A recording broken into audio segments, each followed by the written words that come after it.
Siamo con Luca Fortuna, classe 2008, un giovane promettente del Trissino dopo una bellissima partita finita 3-2 in favore degli ospiti, una partita che per due volte siete andati in svantaggio ma siete sempre riusciti a ribaltare il risultato con un pressing veramente ottimo. Intanto vi faccio i complimenti. E come l'hai vista tu dalla pista, Luca, la partita? Buonasera a tutti, intanto grazie per i complimenti.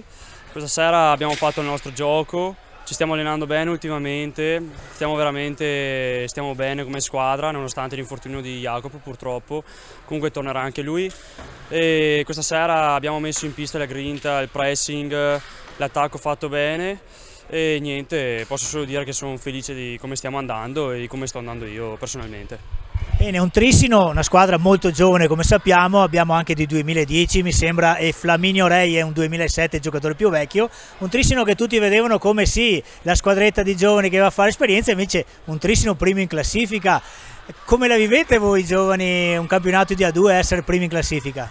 Allora sicuramente è un grande onore, è dall'anno scorso che diciamo noi 2008 siamo compatti come squadra, è dall'anno scorso che stiamo facendo esperienze in A2, sono molto orgoglioso della classifica, dei punti che stiamo facendo ma soprattutto come stiamo impostando le partite ultimamente, sono molto felice del lavoro, speriamo di continuare con questa costante.